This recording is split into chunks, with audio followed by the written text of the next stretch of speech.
started kind of stumbling a little bit.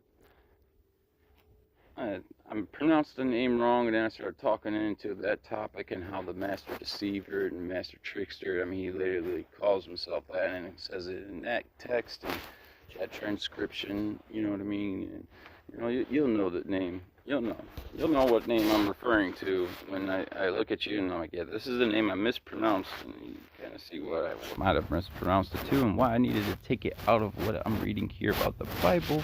But I digress. Let's keep moving forward on to Isaiah 16.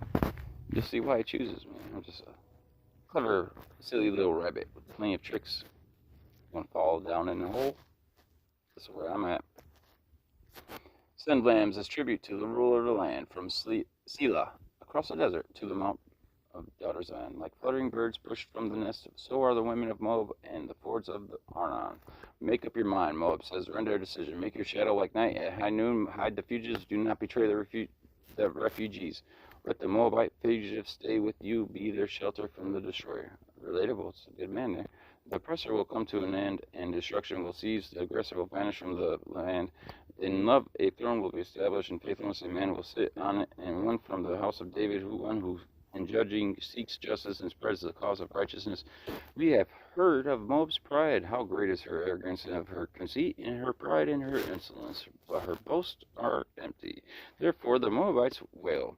They wail together for Moab, lament and grieve for the raisin cakes of Ker-Harseth.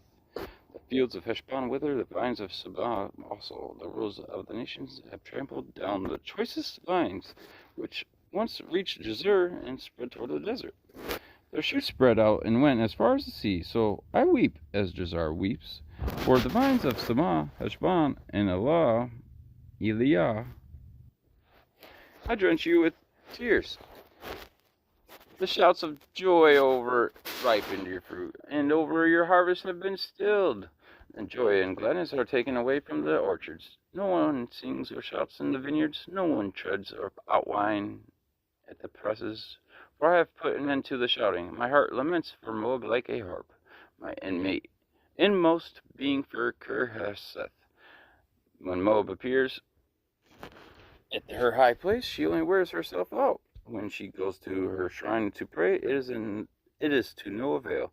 This is the word the Lord has already spoken concerning Moab, but now the Lord says, within 3 years, as a servant bound by contract would count them, Moab's splendor and all her many people will be despised, and her sorrows will be very few and feeble.